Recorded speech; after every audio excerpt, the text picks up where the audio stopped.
Hi అండి. నేనైతే ఇవాళైతే విజయవాడ వెళ్ళానండి. అస్సలు బాగోక నిజంగా చెప్తున్నా. అంటే ఈ వీడియో అసలు నేను చేసేదాన్ని కాదు. నేను ఎంత డైట్ మెయింటైన్ చేసేసి ఏవి పడితే అవి తినను, ఏం చేయను. నాలాంటి దానికే నాకు ఇలా అయిందంటే ఇంకేవి పడితే అవి తినేవాళ్ళ పరిస్థితి ఏంటి అనిపిస్తుంది. వాళ్ళే మంచి రోజులేమో అనిపిస్తుంది నన్ను అడిగితే. నిజంగా డైట్ మెయింటైన్ చేయాలన్నా ఏదన్నా టైం మెయింటైన్ చేస్తే మనం ఏది తిన్నా పర్లేదండి.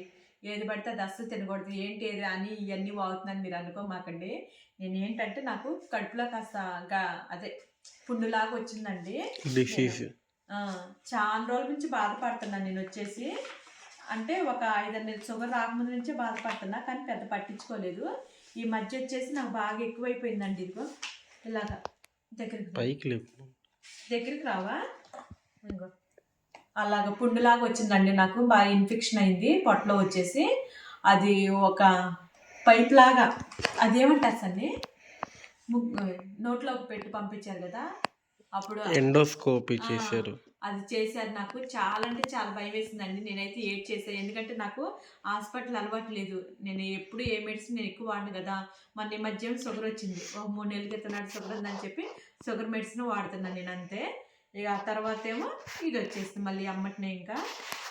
ఇంకా మెడిసిన్ ఇవన్నీ తెచ్చేసుకున్నాను. చాలా వచ్చేసి మెడిసిన్ వచ్చేసి ఇవైతే మెయిన్ మనకి ఇవి వచ్చేసి ఇవి రోజు అంటే ఈ 3 టాబ్లెట్లు వచ్చేసి మార్నింగ్ అలాగా ఈవినింగ్ అలాగ వేసుకోవాలి. అంటే రోజుకి వచ్చేసి 6 టాబ్లెట్లు వేసుకోవాలి, వీటిలో వేసుకోవాలి, ఈ టానిక్ తాగాలి. ఎందుకు ఇవన్నీ చెప్తున్నానంటే నేను మెడిసిన్ వేసుకోను. అంటే అంత చిరాకు నాకు మెడిసిన్ పడదు, నాకు పేసు వాసిద్ది, ఒళ్ళంతా వాపు వస్తుంది అలా అని చెప్పేసి నేను మెడిసిన్ వాడేదాన్ని కాదు అసలుకి. హాస్పిటల్కి వెళ్ళటమే చాలా తక్కువ. కానీ ఇంట్లోకి వచ్చిన కాంచి నాకు ముందు షుగర్ వచ్చింది, తర్వాత ఈ కాలంతా పట్టేసి చాలా ఇబ్బంది పడ్డా. ఓకేనా. తర్వాత ఏమో ఈ నొప్పులతో బాధపడతాను. ఇప్పుడు వచ్చేసి 1-2 నెలలు పట్టిద్దంటండి ఆ పుండు మానాలంటే. అది కూడా మనం కరెక్ట్గా మెయింటైన్ చేసేసి మెడిసిన్ వేసేసుకొని టైం మెయింటైన్ చేసేసి, అంటే ఉప్పు కారం అవన్నీ తగ్గించేసేయాలి. ఓన్లీ వెజ్ వరకు తినాలి. అంటే మనం తినేదే ఎక్కువ వెజ్ అనుకో, డబ్బాలం బిర్యానీలు అవి కూడా తినకూడదు అని చెప్పారు. మెడిసిన్ వచ్చేసేమో మన తలనొప్పికి కానీ ఒళ్ళు నొప్పులకు కానీ మెడిసిన్ వాడుతాం కదా, కాస్త ఒళ్ళు నొప్పులు ఎక్కువైనప్పుడు. అంటే మనం చేసే వర్క్ ఒళ్ళు నొప్పులు కంపల్సరీగా వస్తుంది కదా, అలాంటి మెడిసిన్ కూడా వేసుకోకూడదంట. వాటి వల్ల కూడా ఇబ్బంది అని చెప్పారు. జాగ్రత్తగా మెయింటైన్ చేస్తే 1-2 నెలలు తగ్గిపోద్ది అన్నారు.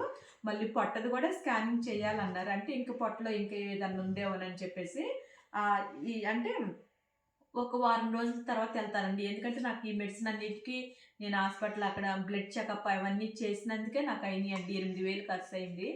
చాలా అంటే చాలా బాధేసింది. ఎందుకంటే నా కోసం అనేది నేను ఏనాడు ఇంత ఖర్చు చేయలేదు. అలానే నాకు ఇలాంటి ఒక రోజు వస్తుందని నేను అనుకోలేదు నిజంగా. అంటే ఏదైనా సరే ముందు అనుకొని ఒక మనిషికి ఎప్పుడైనా సరే ఒంట్లో బాగోలేదు, ఏదైనా అవసరాలు అనేసి మనం డబ్బులు దాచుకునేది కూడా ముందుగానే దాచిపెట్టుకోవాలండి. ఆ విలువ కూడా నాకు తెలిసింది. ఎందుకంటే మనకి ఎప్పుడు ఏమవుతుందో తెలీదు. కనీసం ఒక 5,000 అన్నా ఉంచుకోవాలండి. 5,000 కాదు, 5 పైసలు కూడా నేను దాచుకోలేదు నా కోసం అనేది.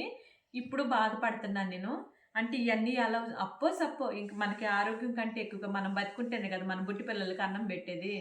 అందుకని నేను అప్పు చేసుకోనల్లా హాస్పిటల్కి వెళ్ళేసి వచ్చానండి నేను.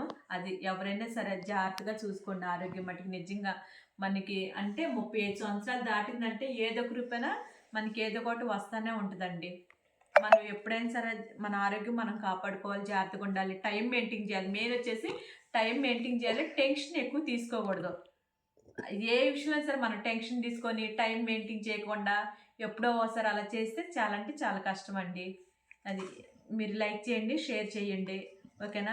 మెసేజ్ ఏంటి అనేది కూడా నాకు మెసేజ్లు చేయండి. అంటే నాకు మీరు ఉన్నది అంటే ఎలా ఉండాలి ఏంటి అనేది కాస్త మీరు చెప్తా ఉంటే నాకన్నా అప్పుడన్నా బొరకెక్కిద్దేమో అని చెప్పేసి.